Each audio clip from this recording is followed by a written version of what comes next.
স্বপ্নের মতো দুটো দিন কেটে যাওয়ার পরে চলে এলো শেষের দিন। আর এদিন আমরা গেলাম ভারত ভুটান সীমান্ত বিন্দুতে, যেটা অসাধারণ জায়গা। করলাম অনেক শপিং, সব থাকছে এই ভিডিওতে। এরপর আর কি সব কিছুতে অ্যাস্থেটিক খোঁজা আমি সকাল সকাল শাড়ি পরে আর এই মনোমুগ্ধকর পরিবেশে কয়েকটা ফটো ভিডিও নিয়েই নিলাম। তারপরে ফ্রেশ হয়ে খেয়ে নিলাম চা, আর ব্রেকফাস্টে আজকে ছিল রুটি আর আলুর তরকারি, পুরো ফ্রেশ আর একদম সিম্পল সাদামাটা। এটাই খেয়ে আমরা বেরিয়ে পড়লাম আজকের আমাদের ভিউ পয়েন্টগুলো দেখার জন্য। তো আমাদের হোমস্টে থেকে 10 মিনিটের মতো যে ভিউ পয়েন্টটা আমরা দেখলাম সেটা ছিল প্যারেন ভিউ পয়েন্ট, যেটা অস্পষ্ট ছিল কারণ মেঘলা ছিল। এরপর আমরা চলে আসি অ্যাপেল স্টোন। অ্যাপেল স্টোনে আসতেই তো আমার মনটাই ভালো হয়ে গেল। ঠান্ডা হাওয়ার সাথে আর এই বহমান ঝর্ণা, যে যেন থামতেই চাইছে না, যার কোনো কিছুতেই বাধা নেই, সে যেন স্বাধীন। আর এই অপূর্ব দৃশ্য, এটাই মূলত বিন্দু যাওয়ার রোড, আর এটাই হচ্ছে সেই ব্রিজটা। এখানে ছিল এক পাথরের দেওয়াল, যেটা অ্যাপেল স্টোন নামেই পরিচিত। এরপর আজকের মূল আকর্ষণ বিন্দু, সেখানে যাওয়ার জন্য আমরা বেরিয়ে পড়লাম। আর এই প্রত্যেকটা ভিউ পয়েন্ট কিন্তু প্রায় 10 মিনিট পর পরই আমরা পেয়েছিলাম। এরপরে চলে আসি বিন্দু। এটাই হচ্ছে ভারত আর ভুটানের সীমান্ত। ওই ব্রিজটার ঠিক অপোজিটে যে পাহাড়টা দেখা যাচ্ছে ওটাই কিন্তু ভুটান। এখানে ছিল একটা ড্যাম, আর এটাই মূলত সেই জলঢাকা নদী, যেটা আমাদের হোমস্টের সামনেও এই একই নদী। নামটা এখানে আলাদা কিনা আমি সেটা জানি না, বাট এখানে এত অপূর্ব সুন্দর এর দৃশ্য, আমরা তো এখানে প্রায় 2 ঘন্টা বসেই কাটিয়েছি। আপনারা যারা কালিম্পং ঘুরতে আসবেন, আমি বলবো এখানে অবশ্যই আসতে। এই প্রকৃতির কোল ছেড়ে উঠতেই ইচ্ছে হবে না।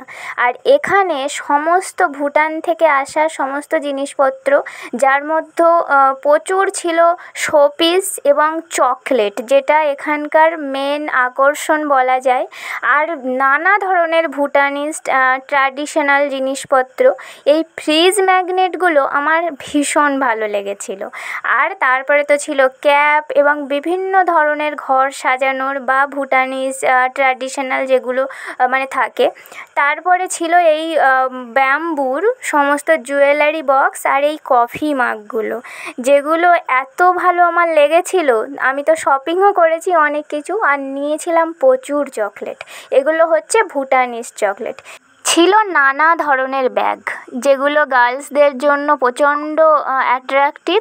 একটা দেখলাম ছোটোখাটো নার্সারি, যেটা সচরাচর তো আমি কখনো কোনো মার্কেটের মধ্যে দেখতেই পাই না, কিন্তু এখানে সেটা দেখলাম।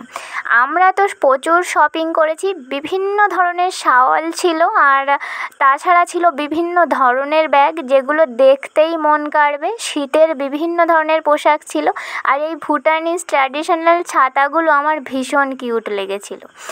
এরপরে আর কি ফিরে আসি। ব্যাগগুলো আমরা সব বাইরে রেডি করে বের করে দিয়েছিলাম, ওরা বললো ওরাই তুলে দেবে। তারপরে আমরা দুপুরের খাওয়া খেতে বসলাম। আসলে আজকে কিন্তু আমাদের হোমস্টে থেকে আমাদের এই খাওয়াটা ছিল না, এটার জন্য আমরা প্রত্যেকে পে করেছি। মাথা পিছু প্রায় 150 টাকা করে আমাদের পড়েছিল। এর পিছনে আছে এক মজার গল্প। সেটা হলো, সেদিন আমাদের কাঞ্চনকন্যা 5:40-এর যে ট্রেনটা, সেটা প্রায় 1.5 ঘন্টা লেট করে। আর সেই এসএমএসটা আমরা যখন পাই, আমরা ডিসাইড করি যে দুপুরের খাবারটা আমরা হোমস্টে থেকেই খাবো, কারণ এখানকার ফুড একদম অ্যামেজিং।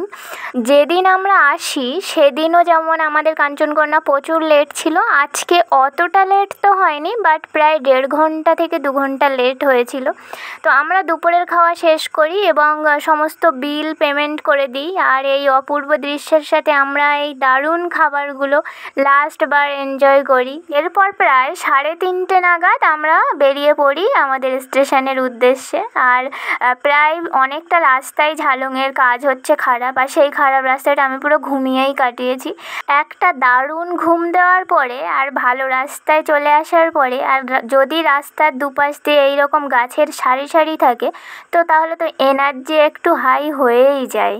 তো আমি তো ভীষণ মজা লাগছিল। হ্যাঁ, এটা বাড়ি যাওয়ার যেমন দুঃখটাও ছিল, তেমন আনন্দও ছিল। আমার মনে হয় যে কোথাও থেকে ব্যাগ ভর্তি করে আর মন ভর্তি করে স্মৃতি নিয়ে বাড়ি যাওয়াটাও একটা শান্তির। কারণ কিছুদিন বাড়ির থেকে দূরে থাকলে আবার বাড়ির কথাটাই বেশি মনে হয়। এরপর আমরা চলে আসি আমাদের নিউ মাল জাংশনে, যে অপূর্ব সৌন্দর্য নিয়ে দাঁড়িয়ে আছে।